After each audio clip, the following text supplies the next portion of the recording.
He looked at her and laughed. Not the kind of laugh you hear when someone is amused, but the kind that slices through skin like a cold blade. A cruel, condescending laugh that made Emma's hands go cold. You? Chris scoffed, glancing at her soaked shoes. You think your wife material? God, Emma, wake up. You don't even have a decent pair of shoes. Rain had soaked through her thin coat. Her fingers were trembling, not from the cold, but from how fast her heart was crumbling. She stared at him, the man she had loved for 7 years, the boy she had skipped meals for, worked double shifts for, nursed through flu and finals and failure, now standing dry and proud under the golden glow of a restaurant awning, holding another girl's hand, that girl dressed in polished ivory. Hair curled like she'd just stepped out of a salon, leaned against Chris and whispered something into his ear. They both laughed, and that laugh echoed louder than the thunder behind her.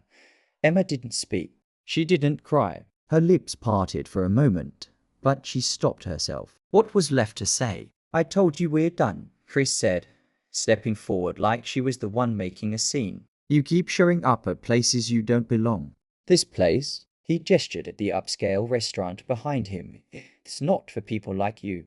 She wanted to scream. She wanted to throw something, her umbrella, her soaked purse, her entire life. But instead, she whispered, thank you for showing me who you really are. And then she turned around. Chris didn't call after her. The girl on his arm didn't look twice. The rain didn't slow, but the world somehow got quieter. Emma walked through the storm with shoes squishing, mascara melting, and dignity holding on by a thread. Back at her apartment, or what was left of it, the lock was jammed. Her spare key didn't work. She pounded on the door, heart racing, only to find her belongings already thrown into black trash bags by the hallway. On top of one, a note. I figured you'd come back. Saves me the trouble. Rent's overdue. Don't call me. Alec Lana, her roommate, her so-called friend. Emma stood there, in the dim hallway of a rundown building that smelled like mold and regret, dripping onto the concrete floor. For a moment, everything blurred. The betrayal, the rain, the trash bags. Her entire existence felt disposable. She didn't scream. She didn't sob. She picked up the bags one by one and dragged them down the stairs. No elevator, no strength left. But she kept moving. That night, Emma slept in a 24-hour laundromat, in the far corner where the machines were always broken and the lights flickered. She wrapped herself in one of her own jackets and stared at the ceiling for hours. A janitor walked past her once and paused, but said nothing. She wasn't the first girl to end up here. She wouldn't be the last. At 3 a.m., her phone buzzed. One message. You should stop embarrassing yourself. Move on, Chris. Her hands shook.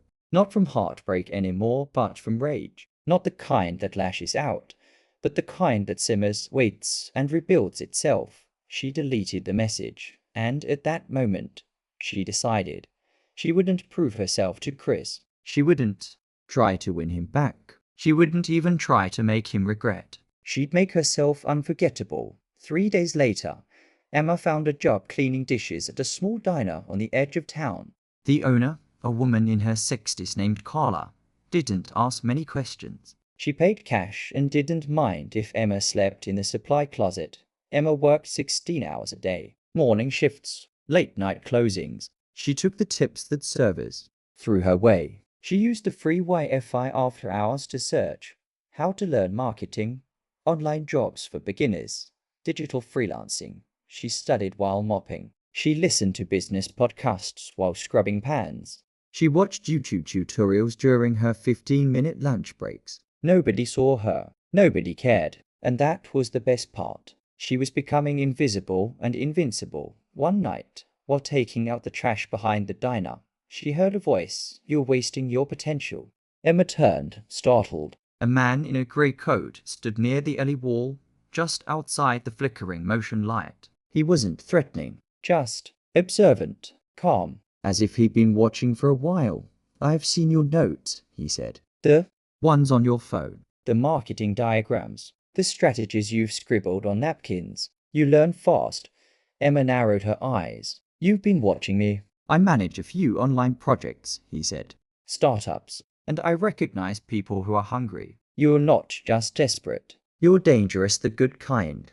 She didn't trust him. But something about the way he spoke, the certainty, the clarity made her pause. He handed her a card. No name, just a QR code. Scan it when you're ready. He walked away. Emma didn't sleep that night. Her mind raced. Who was he? What was this? A scam? A test? Or an opportunity? She stared at the QR code for hours before finally scanning it.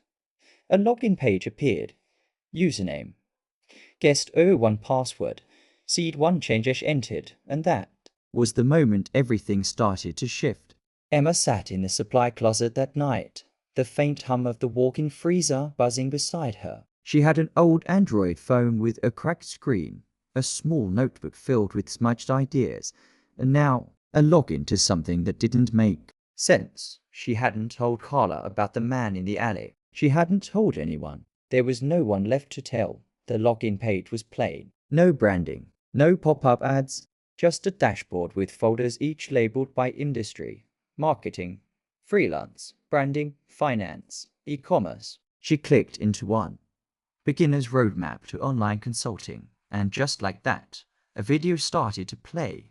The man from the alley. Same voice, clean, clipped, confident. The internet is the great equalizer. It doesn't care how poor you are. It only cares how fast you learn, and how hard you hit back when the world tells you no. Emma stared at the screen. The content was good, better than any YouTube guru she'd seen. There were templates, tutorials, feedback portals, all free for 2 weeks.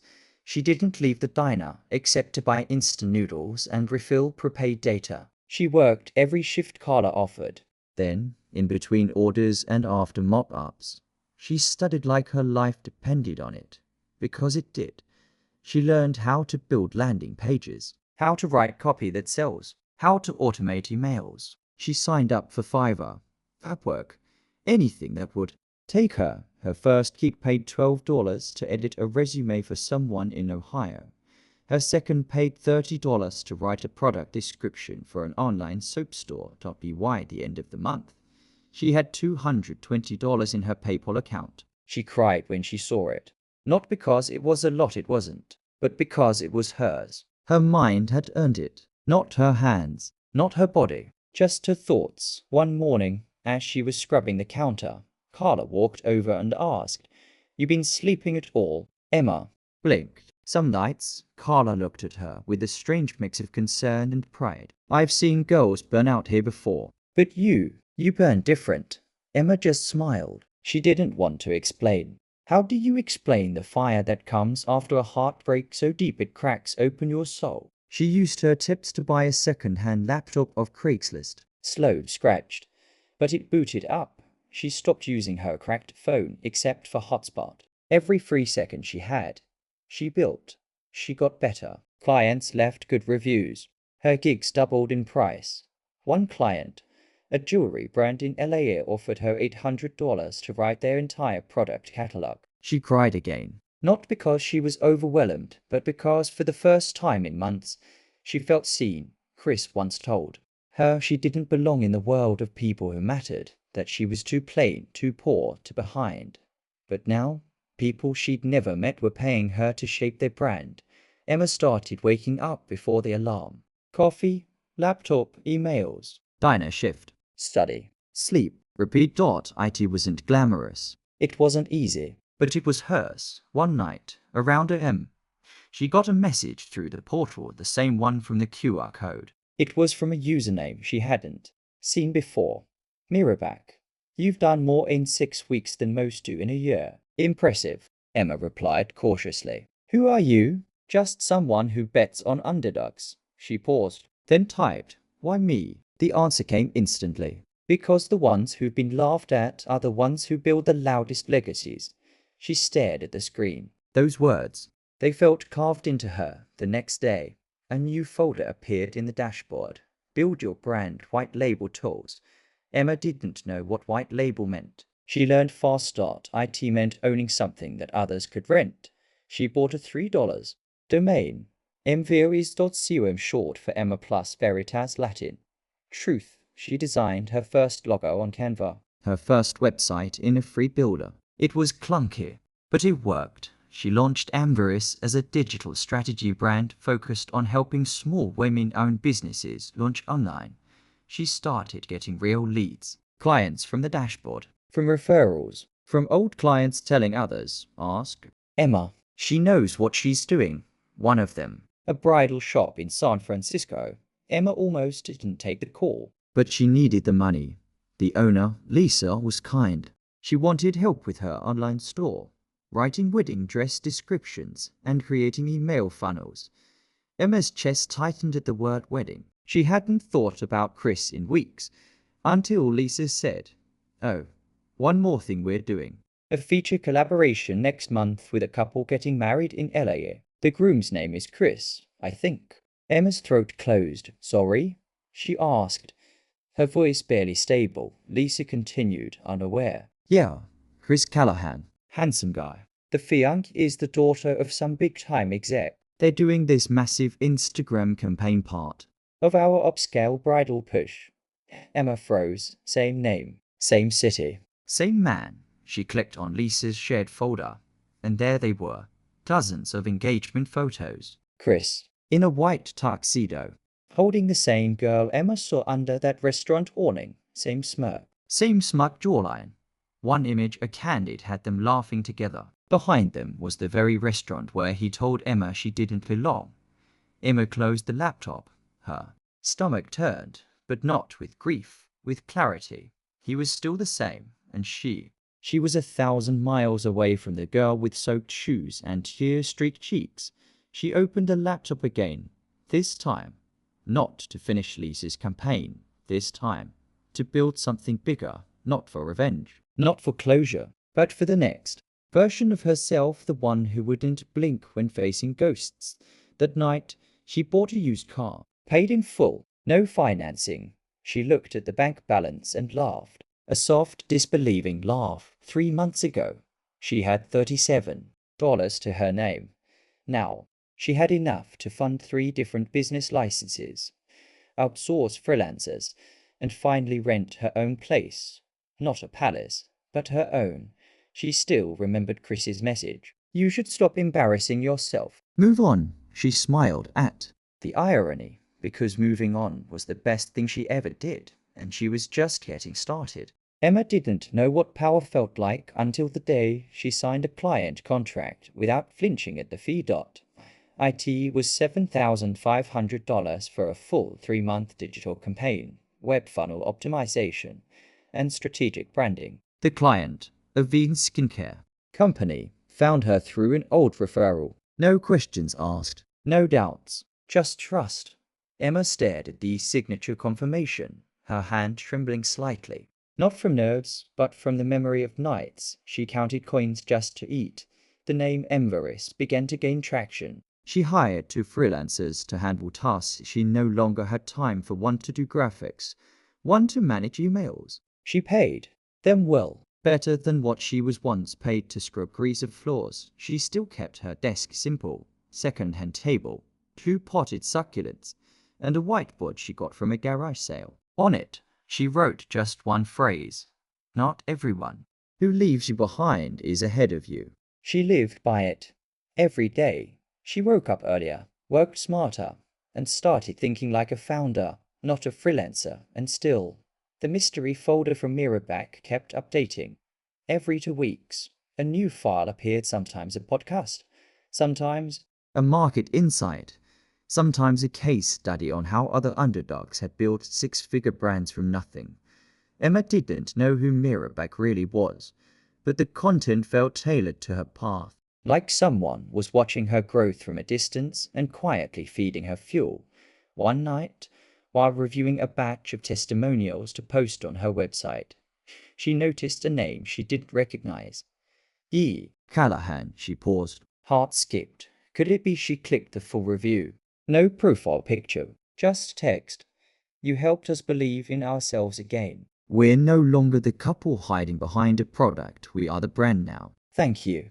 It was signed under a new skincare brand, Calaglow. Emma didn't know if it was a coincidence, but something in her stomach twisted. Chris's last name was Callahan. And this felt too close. She did a reverse search on the brand name. Registered in LA 2 months ago. Listed owner, Rebecca Dean Callahan.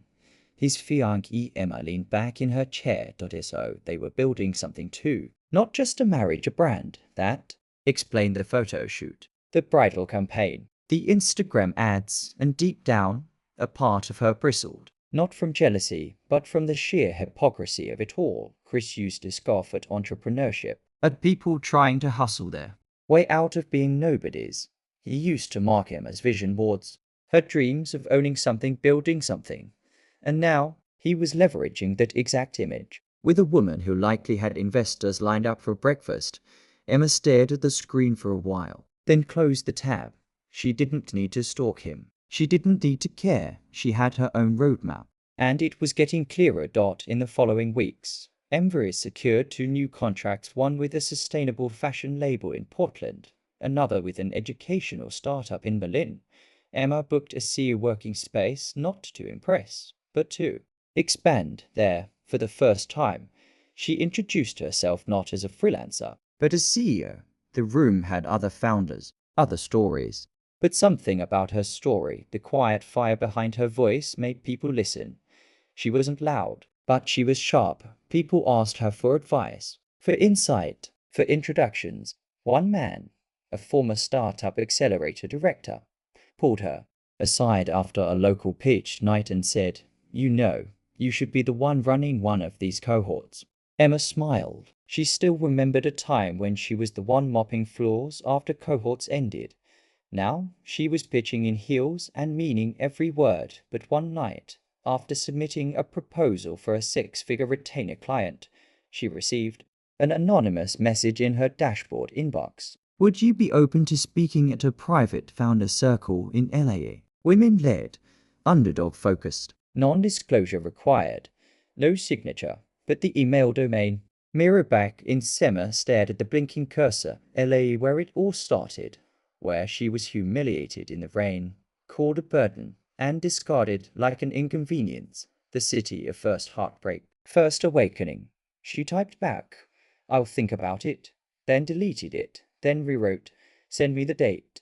A week later, she was on a flight. No one greeted her at the airport. There were no hotel reservations under her name, only a black sedan waiting outside with a driver holding a tablet that read, Emveris. She smiled. The driver took her to a minimalist villa tucked in the hills. No signage, no branding, just privacy. Inside, there were 7 women, all founders, all fierce. Emma recognized none of them, but every single one knew her name. You're the one from the diner story. One said, you're the ghost who built Emveris. Another added. Emma didn't correct them. Maybe she was a ghost, a version reborn. The circle shared their journeys. Emma listened, then spoke, and for the first time, told her story not with shame but with strategy. She didn't cry when talking about Chris. She didn't tremble when describing the laundromat. She simply said, he told me I didn't belong, so I built a place where I did. The women applauded. Later that night, back in her villa room, she found a small envelope under her door. Inside was a single sentence. The people who once laughed will soon clap, and you won't need them to. Emma didn't need to guess who left it. It was Mirrorback. The next day, before her flight, she stopped by a dealership.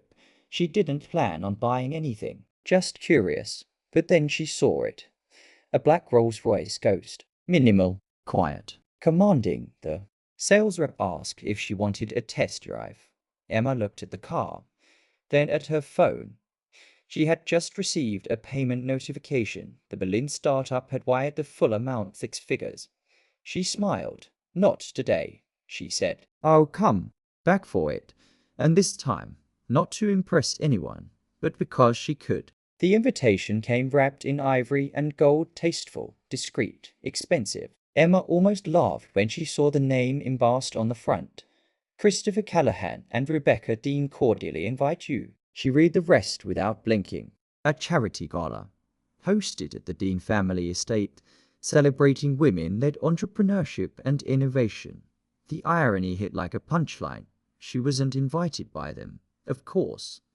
The card came via courier from a woman named Evelyn, a PR consultant Emma had worked with briefly during a joint campaign. Evelyn now handled external affairs for the Dean Foundation and had no idea about Emma's history with Chris. Or maybe she did. Either way, the invitation had one line handwritten at the bottom: would love for Emveris to be part of this spotlight. Evening. Emma sat with it for a long while. She didn't need this. Her calendar was full, her pipeline overflowing, but something about returning not as the girl Chris discarded, but as the woman the room came to see felt less like revenge and more like restoration. She RSVP'd yes, and bought the Rolls Royce. Not rented, bought. No driver, no escort, no entourage, just her on the evening of the gala. Emma stepped out of the Black Ghost with a calmness that unnerved even her. She wore a fitted black dress, simple, elegant, sharp. No designer labels, no glittering jewelry, just quiet confidence. As she walked up the marble steps of the Dean estate, camera flashes sparked. Reporters called names. No one recognized her, not yet, but a few photographers asked, "Ma'am, which brand are you with?" She simply replied, "Emveris." They nodded like they should know, and maybe soon they would. Inside, the ballroom was a cathedral of wealth, chandeliers like frozen stars, waiters gliding through in sync, glasses never empty. Emma moved through it all like a ghost in silk, present, but untouchable. Then she saw them.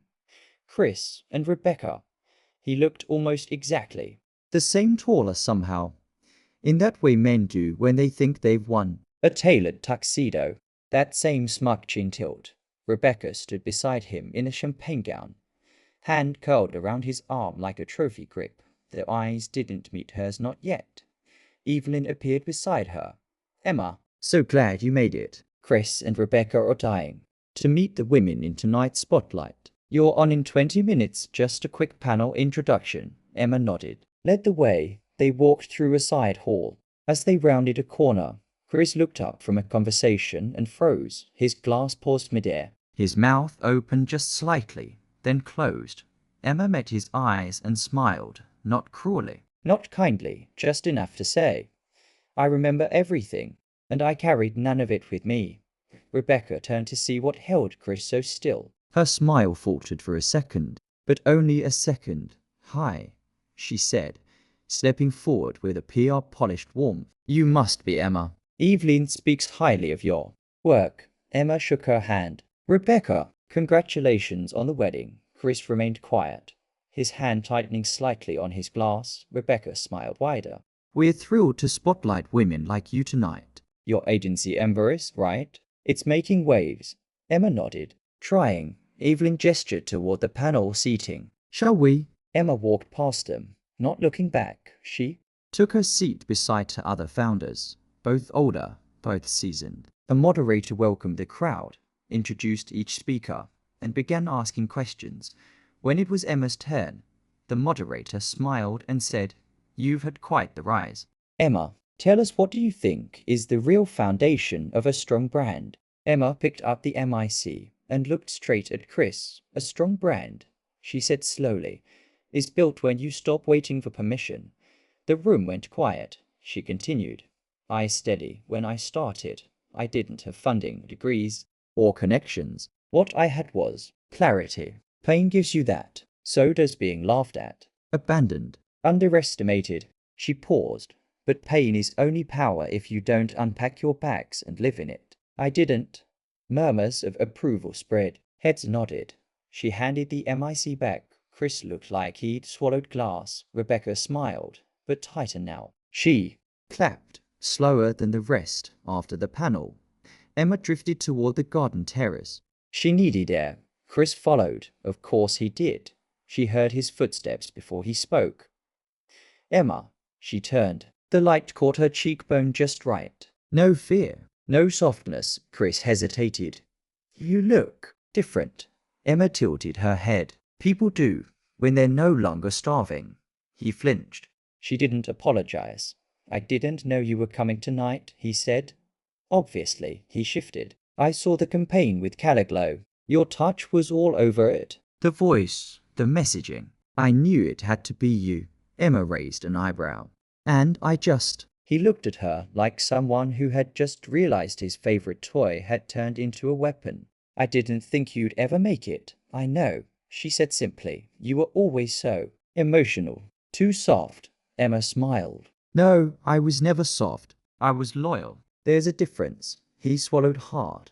I was stupid, he muttered. Emma didn't reply. He stepped closer. Do you ever think about us? About how it ended? She looked at him for a long moment. No, she said, but I do remember the rain. And the way your laughter felt colder than the water dripping off my coat. Chris's face flushed. You've changed. God, I hope so. He opened his mouth again, maybe to say he missed her, maybe to apologize. But Emma didn't wait. She turned and walked away. Not with drama, with grace. Back inside. Rebecca watched from the bar. Her eyes met Emma's for a split second, and in that second, something passed between them. Not jealousy, not rivalry, just recognition. They were both women who built stories out of silence. Emma left the gala early. She didn't need to stay. She'd said what she came to say without saying much at all. That night, as she parked the Rolls Royce under soft moonlight, her phone buzzed. A message from Mirabak. He saw you, but more importantly, you saw yourself. You're not becoming her. You are her. 3 days after the gala, Emma received a formal invitation to speak at an investors' roundtable hosted by the Dean Group. She stared at the embossed letterhead for a full minute before reading past the opening line. Emma Veris, founder of Emveris, on behalf of the Dean Strategic Ventures Division. We would be honored to invite you as a keynote speaker and prospective partner for our Women in Digital Innovation Fund. She read it again, this time slower. Not a feature, not a panel, a partnership. The irony was laughable. The same family whose daughter once stood beside the man who humiliated her now wanted to fund her. She didn't respond immediately. She let it sit on her desk, beneath a potted succulent that had begun to outgrow its ceramic home, much like her dot in the meantime. Her inbox pulsed with messages, reporters requesting interviews, founders seeking mentorship, podcasts offering guest spots. After the gala, her short monologue about pain and permission had gone semi-viral across entrepreneur circles. Even her old Upwork profile, which she hadn't touched in months, was getting traction again. And in the middle of all that noise, Chris emailed her, subject line, no agenda, just regret. She didn't open it. Not because she didn't care, but because she knew exactly what it would say, and she'd already written the reply with her life. Meanwhile, her team, now 5 people strong, continued to scale Emveris, their newest campaign. With a mental wellness startup had broken internal engagement records. Her creative strategist, Leah, called her that morning breathless with excitement. We're hitting tier 1 conversion rates. Emma, and guess what? Forbes wants to do a founder spotlight for you. Emma didn't flinch. Not out of arrogance, but because she'd stopped needing outside confirmation to validate inside clarity. Still, she asked, what's the catch? Leah hesitated. They want to include the Dean Fund angle. Apparently, they're pushing a narrative about legacy families investing in marginalized founders. Emma smiled. Of course they were. She didn't reply to the Dean invitation until a week later. Her email was one line. Let's talk over your numbers, not your names. 2 hours later, she was on a private Zoom call with Julia Dean, Rebecca's mother, polished, powerful, barely blinked. Miss Ferris, Julia said. Your numbers speak louder than your brand ever could. Is that a compliment? Emma asked, voice calm. It's a proposal, Julia replied. We're looking for a strategic integration with select women-led startups that are scaling sustainably and emotionally resonant with Gen Z and Alpha buyers. You're at the top of that list. Emma leaned back in her chair. And what do you want in return? A percentage, Julia said plainly. Equity, advisory access, first right of refusal if Emveris ever raises Series C. Emma paused. And Chris, Julia blinked. He has no role here, she said. This is not about my daughter's husband. This is about your mind, Miss Ferris. The call ended without a commitment. Emma sat in silence afterward. Money she could get elsewhere. But this was a different kind of currency. Power, and power had a memory. That night, her phone buzzed. Another message from Mirabak. This is the part they don't teach in webinars. What do you do when the castle that banished you offers you a crown? Emma didn't sleep. She thought about the alley behind the diner, the supply closet, the cold rain, the Rolls Royce, the way Chris couldn't look her in the eye for more than 5 seconds, the way Julia Dean said, "Your mind," like it was the most expensive asset in the room. She called Evelyn the next morning. "Tell Julia I'll meet her in person," she said. "One condition, which is no intermediaries, just her and me." They met at a rooftop bar downtown, the kind of place that didn't advertise prices because anyone who had to ask didn't belong. Emma arrived early, not nervous, not rehearsed. She didn't wear black this time. She wore white, soft, structured, precise. Julia arrived 5 minutes late. No apology. They didn't order food, just coffee. "I read your origin story," Julia said after they sat. "It's compelling, almost cinematic." Emma smiled. "Truth usually is." "I also did my due diligence," Julia continued. "You were in a long-term relationship with my son-in-law before Rebecca." Emma didn't blink.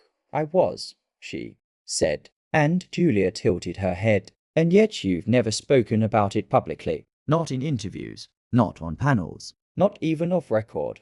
"I build brands," Emma said. "Not tabloid timelines." Julia's lips curled. "Not quite." A smile. "Not quite approval. Do you want revenge, Miss Ferris?" Emma met her gaze fully. "No," she said. "I want results." The older woman nodded. "Then we're in business." They shook hands. And no signatures. "Not yet." But it was done. As Emma left the rooftop, her phone rang. A number she didn't recognize. She almost let it go to voicemail. But something made her answer. The voice on the line was quiet. "Male. Familiar. Emma." She stopped. "Who is this?" "You know me by another name." There was silence. Then he said it. "Mirabak." Emma froze. "Who are you really?" "I was one of your first 5 clients," he said. "You rewrote my terrible product page. I never forgot how fast you delivered and how cheap your rate was. I saw myself in you, starting with nothing. So I built a program, quiet, anonymous, to help people like us." Emma gripped the phone. "You watched me. I mentored you," he corrected, "without interference. You didn't need hand-holding. You just needed reminders." She exhaled. "Why now?" "Because you've passed the part where most people quit," he said. "You've walked through the fire. Now you get to choose what kind of flame you become." Then he hung up. In no offer. In a reveal. Just closure. Emma looked out over the city from the parking garage rooftop. A year ago, she was invisible. Today, her name was being whispered behind boardroom doors, printed on contracts, spoken on stages. She was no longer the girl who begged to be seen. She was the woman people scrambled to keep up with, and she wasn't finished yet. Emma stood on the balcony of her apartment, a fresh mug of coffee in her hand, watching the city wake up beneath a muted sunrise. Her world had shifted again. This time not through a betrayal or a breakthrough, but through a phone call that peeled back the final layer of mystery. Mirabak. He wasn't a myth, he was real. He had a name, but Emma didn't need it, because deep down, she already knew who she was with or without the breadcrumb mentor. The real question now wasn't, who helped me? It was, what will I do with all this power? Just then, her phone buzzed. Evelyn again. But this time, she didn't sound calm. "You need to sit down," Evelyn said, breath tight. Emma was already sitting. "They leaked it." Emma's stomach tightened.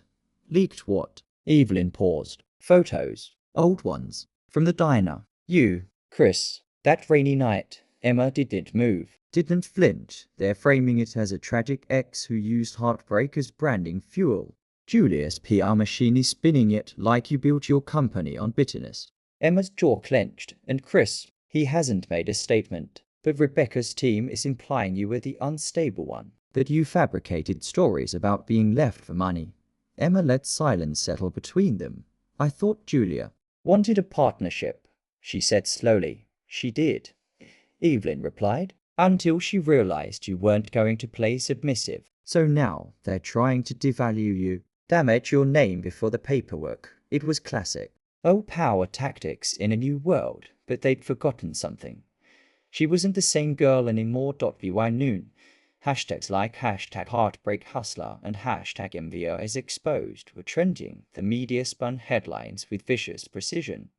The ex who cashed in on pain, from Diner Girl to Digital Queen. A rags to riches lie. Christine breaks silence soon. Emma's team was in chaos. Lee begged her to release a statement. Jared, her legal advisor, was already drafting cease and desist letters. But Emma, she was calm, because this wasn't a scandal. It was a test. At 3 o'clock p.m., she walked into the Emvery studio, gathered the team, and said 5 words. Turn on the red camera. No script, no teleprompter, no soft lighting, just Emma, sitting on a stool, facing the lens. She started with silence. Then, slowly, I wasn't going to respond to this. But then I remembered. The people who need my voice the most aren't the ones throwing stones. They're the ones still bleeding quietly, wondering if they'll ever matter without a last name or a trust fund. So, here it is. Yes, I was in love with Christine. Yes, he left me. Yes, I cried behind that diner. But no, I didn't build Emveris on revenge. I built it on necessity. Because when someone tells you you're too small, too poor, too forgettable, the only answer is to become unignorable. I am not your Cinderella. I am not your villain. I'm just a woman who refused to stay broken. She stopped. No tears. No dramatics. Just truth. And that made it lethal. The video hit 2 million views in 24 hours. It was clipped, shared, translated. Even celebrities began quoting her line. The only answer is to become unignorable. By the 3rd day, hashtag MVO is rising was trending. Julia Dean released a statement. We regret the media's mishandling of Miss Very's past and are reviewing our future partnerships. Which was PR speak for, we lost control of the narrative. Chris tried to call. She didn't answer. He left a voicemail. Emma, I never meant for it to go this far. I didn't know they had those photos. Please, let's talk. She deleted it because now she didn't need apologies. She needed focus. A week later, her speaking agent confirmed. Emma, they want you to open the Forbes Women's Summit. First keynote, global broadcast. Emma exhaled slowly. Location, Geneva. And get this, Julia Dean is listed as a closing speaker. Emma smiled. Well then, she said, let's give her something unforgettable. The night before the summit, she couldn't sleep, not from fear, but from clarity. She thought about the diner again, not with pain, but with precision. The girl she had been, the woman she had become, the woman she was still becoming, and she realized something. This wasn't just about Chris anymore. It never really was. This was about every girl who ever got laughed at for dreaming too big, every waitress with a side hustle, every intern dismissed for being too emotional, every woman who got left and then built something he could never reach. She arrived at the summit dressed not in designer labels, but in a simple tailored navy suit, the same one she wore the day she signed her first office lease. When she walked on stage, the room stilled, then erupted. Her voice was calm, even, unshaken. This is not a revenge story.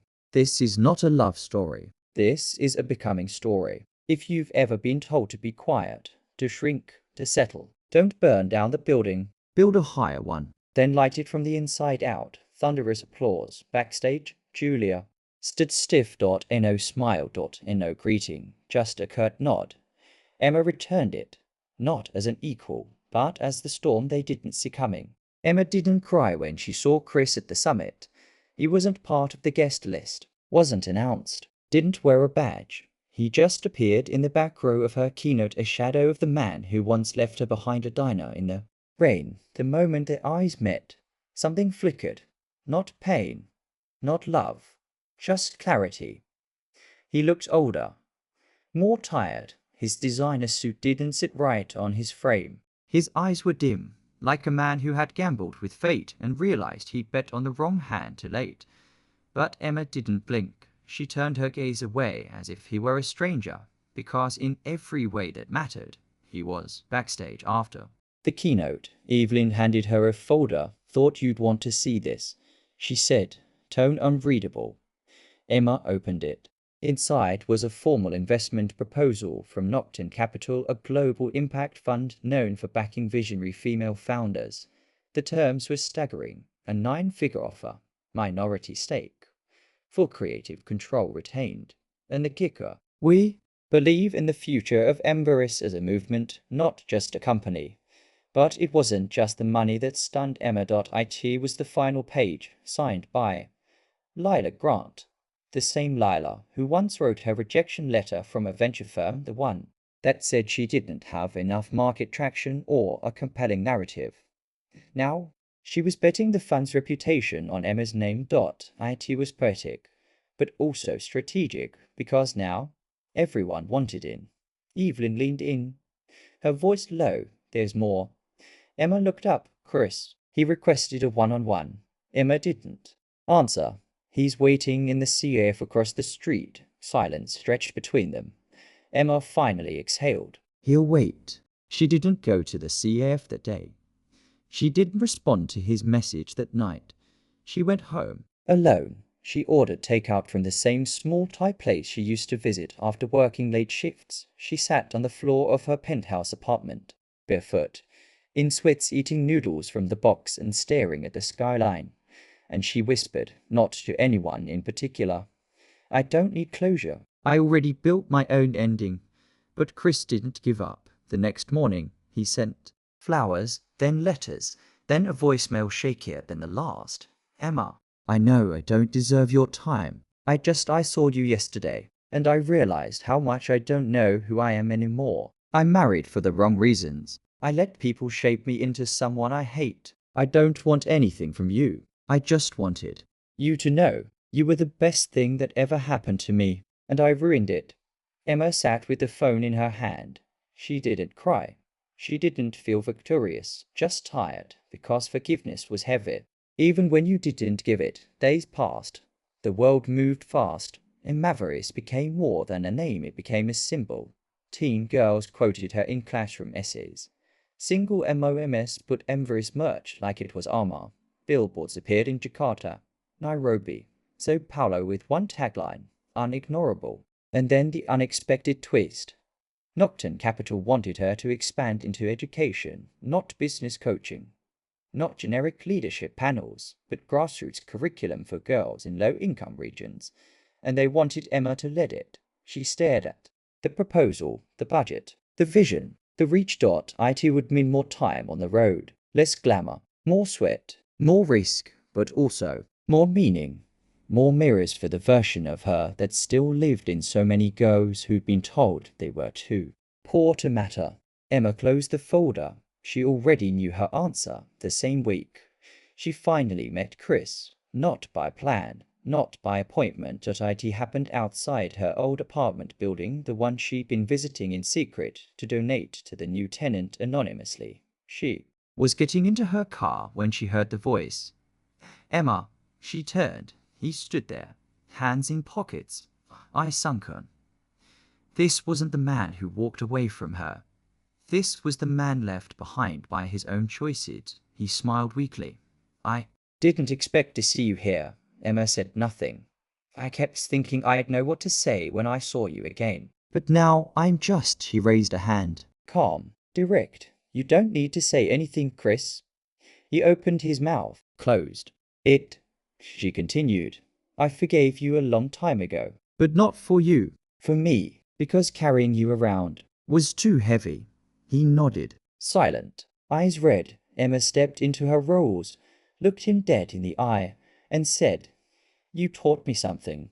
That sometimes the people who break you are the same ones who shape you. But that doesn't mean they get to stay. She closed the door and drove away. That night, she sat on a video call with a group of young girls in Mumbai, part of the first pilot program of Emberis Youth. They asked questions about confidence, about heartbreak, about where the dreams were. Real, Emma smiled and answered. They told me I was too poor to build anything, that love was everything, and that I lost it. But here's what no one told me. You can lose everything and still become more than they ever imagined. Emma thought she had closed every chapter that ever hurt. She had faced Chris, forgiven him, driven away in a Rolls Royce, no longer carrying the weight of the past.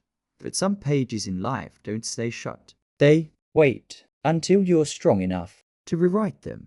The proposal came in a thick cream envelope, no email, no preview, just an embossed letter with her name in gold. Emma Veris, we want to tell your story, not the sanitized version, the real one. The world is ready. Are you? It came from Solace House Publishing, a legacy imprint known for producing autobiographies that shook the world leaders, artists, survivors. Now, they wanted hers. The offer, ghostwriter included, full editorial control, 7-figure advance, global release. But there was one catch. We want the chapters you've never shared, the pain before the power, the bruises under the brilliance.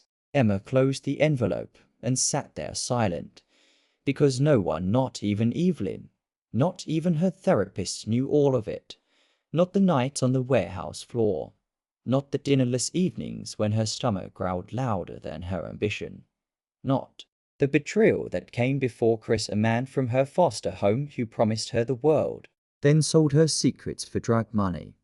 She had buried those things so deep, she no longer cried when she remembered them. But now the world wanted them on a shelf. Evelyn's reaction was immediate. You don't owe them your trauma, Emma didn't reply. Your work speaks for itself. Why bleed for the headlines? Still, Emma said nothing, because this wasn't about publicity. It was about legacy. She had inspired millions, but how many thought she was born brave? That confidence was her natural state. If she didn't tell the full story, how many young girls would keep believing that they weren't enough simply because they were hurting? Emma booked a retreat. Remote. No phones. Just silence. Sea and ink. She started writing. Not for the publisher. Not for the book. For herself. The first chapter came slow. Just a single sentence. I once believed being loved meant being saved. Then came the avalanche. She wrote about her foster mother, kind but overwhelmed, who gave her books instead of hugs, and apologized with old cookies and bus passes. She wrote about her first heartbreak, not Chris, but a best friend, who vanished after they both got adopted into different homes. She wrote about sleeping under a desk in a copy room after being evicted, and still showing up to work in heels the next day. She wrote about shame, about stealing lipstick to feel pretty, about eating leftover cake samples from supermarkets. But then the shift. She wrote about the first woman who shook her hand after a speech and said, "You made me want to live again." She wrote about the young coder from Nairobi who built an app to track street harassment because Emma once tweeted, "Your idea matters even if no one listens yet." She wrote about a little girl named Elena who came up to her crying after a conference and whispered, "They said I couldn't be anything, but I saw you, so now I know I can." The chapter ended with a sentence Emma didn't expect to write. Maybe I wasn't saved. Maybe I saved myself. When she returned, the publishing team was stunned. And no ghostwriter needed. And no edits proposed. They called it the most honest manuscript they had ever received. But again a twist. The head of the imprint, a woman named Marjorie, asked for a personal meeting. "I need to show you something," she said, sliding a file across the table. Inside was a submission from another author, unpublished, dated years ago. The name on it, Christopher Lamford. Yes, Chris. Apparently, after their breakup, after the failure of his first marriage, he had written a memoir about shame, about ambition, about the woman he left behind. It never made it to print. Too bitter, too raw, too full of regret. But the last page, a single paragraph, handwritten. "She will go far. She will make the world see her. I hope, one day, she'll forgive me, not so I can be free, but so she can be Emma stared at it, not with sadness, but with closure. This was the last thread when the book launched. It broke records. Top of the New York Times list in under 24 hours, translated into 32 languages within a month. But it wasn't the sales that shook Emma. It was the letters. Thousands, from women in shelters, girls in villages, widows, single MOMS, broken students, all saying the same thing. I thought I was alone, but now I know I'm not. Emma read every single one. She didn't respond to them all, but she carried them like armor, like fuel. One night, she visited a late-night CF in Lisbon, alone, anonymous. A young waitress approached shyly. "Are you her?" Emma smiled. "Yes." The girl whispered, almost trembling. "My mother left my dad because of your book. He used to say she was worthless. She used to believe him." "Not anymore." Emma took her hand gently. "What's your name?" "Lara." "Lara, you tell your MOM this. She's not broken. She's just unedited." That night, Emma walked the cobblestone streets alone. The wind was cold, but her heart warm, because the story she once thought was too ugly to tell had become someone else's lifeline, and that was the most beautiful kind of revenge. Emma never chased recognition. It had always been about impact, not applause. But when her memoir broke every barrier, both sales and emotional, the world came knocking. From talk shows to presidential invites, from silent retreats to Forbes panels. Then came the call that made even Evelyn sit down. "You've been nominated for the Nightingale Award." She knew what that meant. It wasn't just any prize. It was the prize, the highest global recognition for humanitarian influence. In storytelling, the shortlist included 2 Nobel laureates, a former refugee turned undiplomat, and her, a girl once evicted for not paying rent on a $300 room. Now, she was a finalist for rewriting the meaning of survival. The ceremony would be held in Geneva, broadcasted live. A gathering of world leaders, media titans, philanthropists. Emma didn't plan a speech. She didn't want to jinx it, but Evelyn hugged her that night and whispered, "Whatever happens, they already know your name." The morning of the ceremony, the sky over Geneva was heavy with fog. Emma stood at her hotel balcony, trying to slow her thoughts. That's when the knock came. Not room service, not a staff member, but a man in a dark suit holding a black folder. "Miss Ferris, I am with the Independent Ethics Review Commission for the Nightingale." Emma blinked. "I am sorry." "What?" He lowered his voice. "We received an anonymous file about your past, specifically your juvenile record." There froze. She hadn't heard that word in years. Juvenile. He opened the folder, revealing a single printed page. A report. 15 years ago. Emma Ferris. Age 15. Charge. Petty theft. Details. Attempted to steal baby formula, medication, and a box of cereal. She had almost forgotten because it wasn't a scandal. It was survival. She wasn't stealing for herself. She was stealing for the woman in the shelter who had a newborn baby and no milk. But there was no context in that file, just cold, clean ink. And now someone had dug it up. On the day the world was supposed to honor her. "We're not disqualifying you," the man clarified. "But the board is reviewing." Emma didn't panic, didn't cry. She simply nodded, then asked, "Can I see the original report?"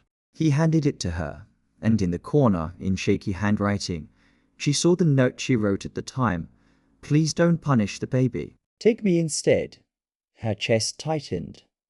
Not from shame, from remembrance. That was her. 15. Bruised, broke, but still choosing kindness. Emma turned to the man. "If they need a statement, I'll give it. Publicly." He raised an eyebrow. "Most nominees choose to stay silent, deny, distance." Emma shook her head. "I won't rewrite what made me who I am." By the time she arrived at the auditorium, the press was already swirling. A Maverick scandal was trending. Headlines split in two.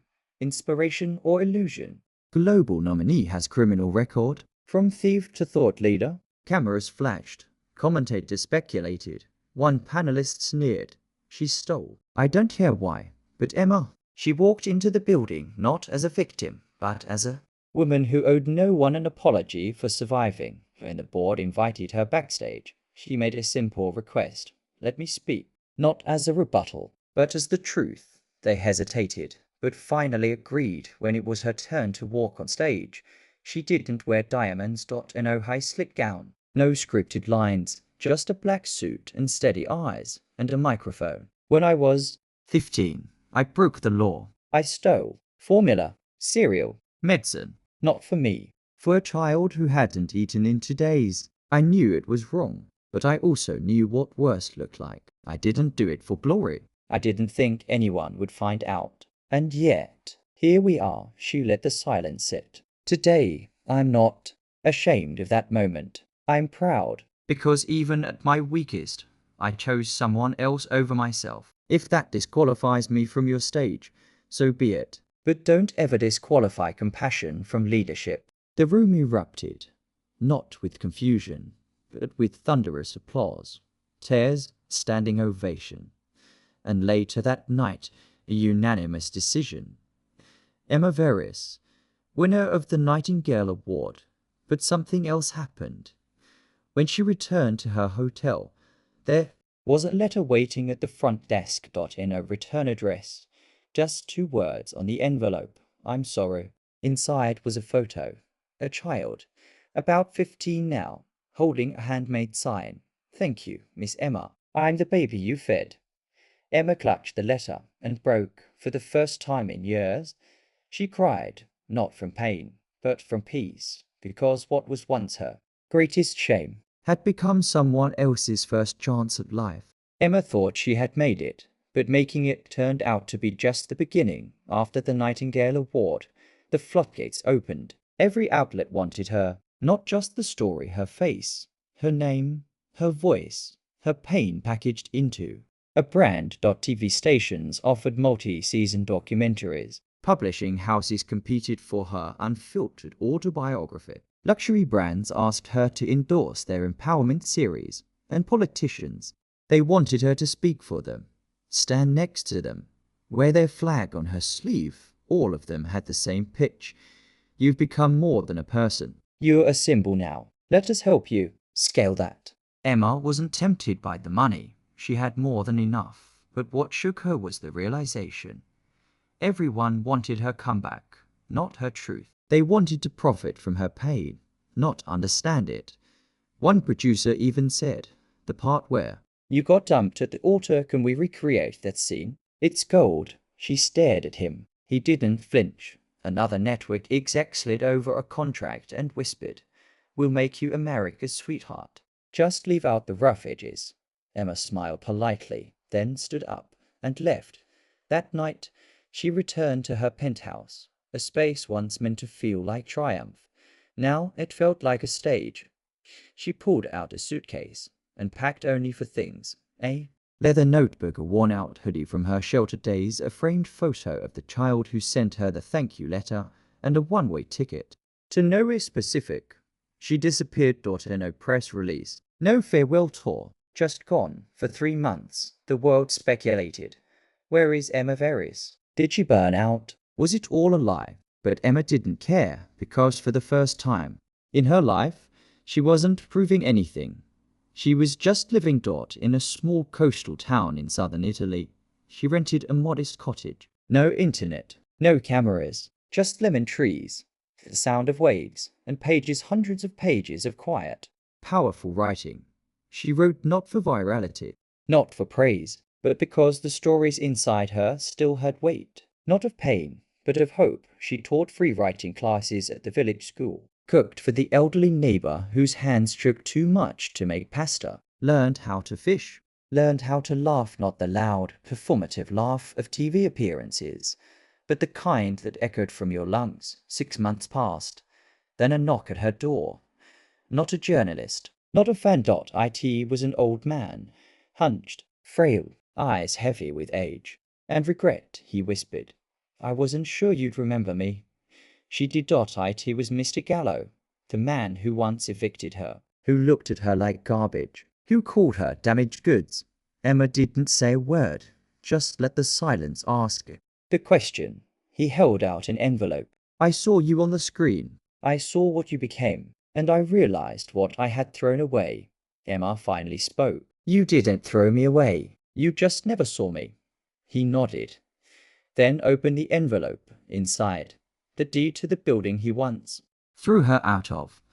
I want you to have it, he said. Not as a gift, as repentance. Emma took it, but not out of vengeance, out of closure. 1 year later, a headline quietly emerged. Former award-winning writer turned shelter building into healing center for survivors. No flashy ceremony, no branded ribbon, just a plaque on the door for those who were told they weren't enough. Inside, the walls weren't lined with awards, they were lined with mirrors. Because Emma believed healing didn't come from trophies. It came from seeing yourself broken, messy, unfiltered, and still worthy of love. And on a quiet Sunday morning, she received a letter. No name, no return address. Just one sentence. I was going to marry you for status, but I lost something priceless. Emma didn't even flinch. She folded the letter, tucked it between the pages of her old notebook, and smiled. Not because she won, but because she no longer needed to.